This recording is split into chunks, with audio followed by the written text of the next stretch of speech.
Hey, Derek here at Castaway Studios. Today I want to talk about lighting, and instead of me resolving all my lighting woes and learning and then coming on to tell you, I want you to come along on a journey with me as I resolve all my lighting difficulties as I go, with special help from some very good friends in the film industry. All right, hang about.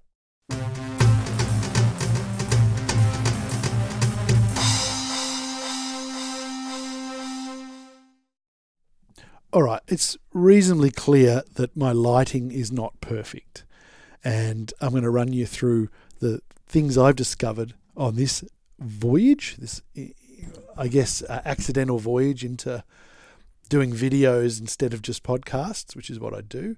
To fill you in, I have a podcast studio, and I'm a professional podcast producer, and that's what I do full time. And bit by bit, I've been adding webcams and stuff. Now I'm working with PTZ cameras and just developing that whole live capture of a podcast kind of feel, and doing capture of live events and things like that. So as I go, I'm learning the difficulties of lighting a room like this, because the primary focus when I'm lighting this room is to make people comfortable when they're podcasting. The video is kind of an afterthought. So now that I've started doing this sitting here talking to you thing, it becomes, you just do it, and then you light it a bit more, and then you put a light there and a light there, and then you get more light. And I'll show you all the lights I've got here so far that aren't necessarily set up correctly. And then maybe with a bit of feedback, we can work on the best approach. It's not too bad over. Now I'm going to switch cameras and go to this will not be set up perfectly, but I've got this on a Rode boom arm. So that's the studio area over there. Let me just move that. All right.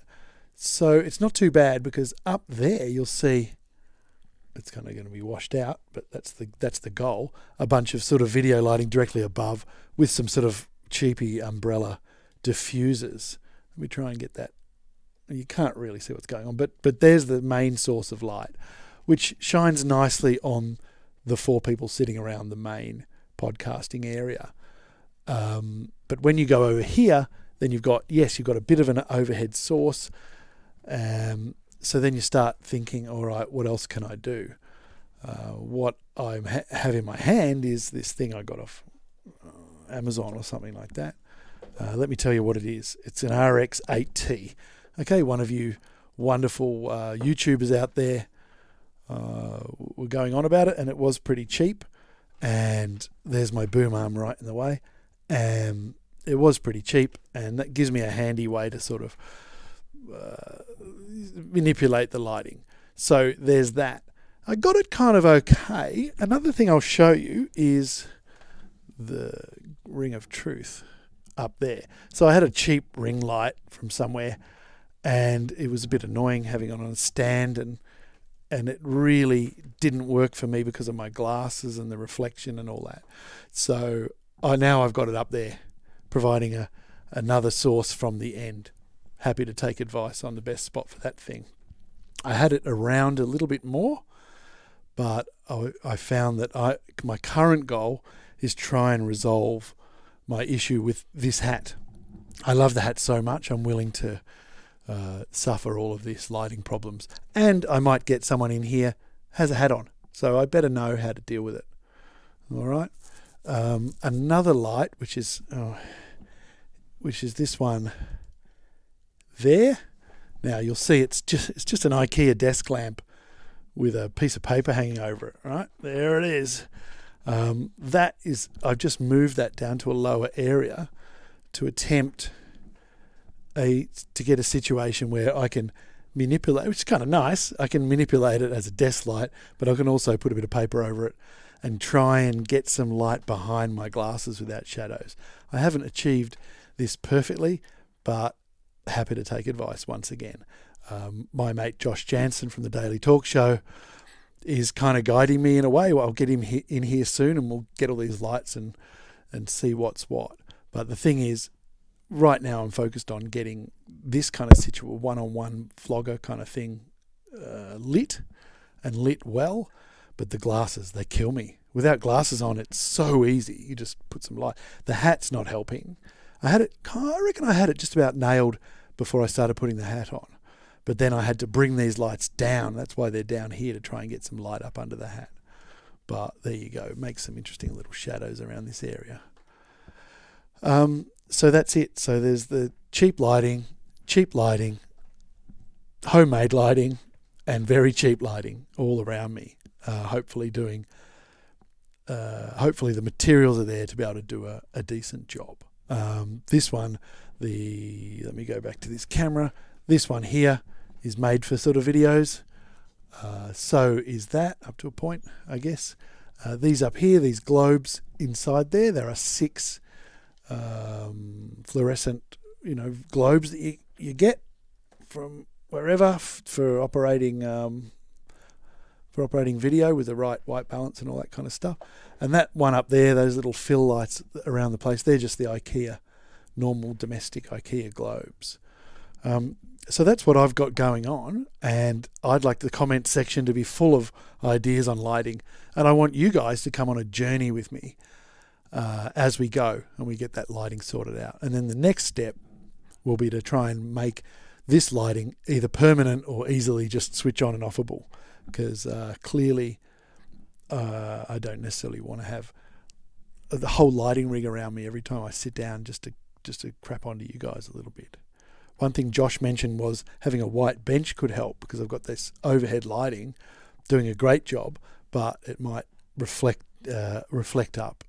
So one thing I'm going to do is get a white surface for this area of my desk. And as you'll see, if you look over there, this nice wooden area would stay intact. So I've got a deliberate built-in crack for cables and also spillages. I'm a little bit protective about my gear and people drinking white wine and beer on the bench. I'd rather lose a couple of headphones or potentially wreck a couple of headphones than lose the whole lot and get electrocuted. All right, so that's lighting. I haven't got any answers for you, but it's a rundown on what I've got. If I had to estimate how much it all cost me, I would say probably about $80 for the actual room light with the $6 Amazon white diffusing umbrellas. I can't remember how much this RX8 thing is, but you can look that up. It probably was $40 or $50, I'm guessing. Hope I'm right. These IKEA lamps were probably $10. And that ring light, I don't remember. It's not a very expensive one. I'd love to get a better one at some stage and permanently fix it with the different colours and stuff like that. Because another thing I wanted to mention was these guys behind me. Some people think I'm green screening here. Ooh. Some people think I'm green screening, but this is real. This is my dog's playing poker blanket, and I love it very much. But it's not green screen. So if it was green screen, I would tone it down a little bit so that I'm the centre of attention, right? But no, that's just hanging there, which I like. It does a bit of acoustic stuff, and it's just I just like it, right? But I'd like to be able to tone that down. And the fact that I've got so many lights on, they're all doing a bit towards lighting this guy behind me. So it'd be great if we could sort of get things a little bit closer, and a little bit more focused on me. I know I'm only an arm's length away from that, so it makes it a bit harder. Ideally, all these YouTubers and stuff, they turn around and they have their desk there, then they have the whole room behind them. It allows the room to sort of disappear into darkness, and then experiment with little colours and little bit of sort of artsy lights around the traps. I don't get that privilege, but I guess I could do a real world bit of sort of fly wire across the dogs to tone them down if I had to, or make them into a green screen. I do have a green screen in this room. I'm going to turn this camera around again. See that? It's an acoustic treated panel wall that I made long ago, and I used to do my talking in front of that when the camera was over the other end of the room, and I was sitting here turning around like that. But my neck can't take it anymore. I have to point forwards. So here I am. Plus, I needed to set this up because you do need to use a computer, and for my son's gaming sort of live streaming sort of thing and all that kind of thing. And that's it. That's all I have, except for one last thing: monitors. Okay, setting up the lighting and the cameras. Like I could look on I've got 2 monitors here. If I look on the one that I roll with, it's just one I got off Gumtree or something, right?